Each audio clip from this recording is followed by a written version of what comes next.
talked about how love and devastation go hand in hand, because it's impossible to get inside of a relationship and think that to find the depths of relating, that you can find the depths of relating without being challenged with pain.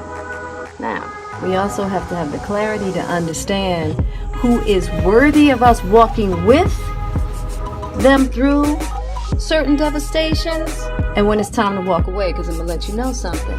Not everybody you love is meant to be the person you build a life with. Okay?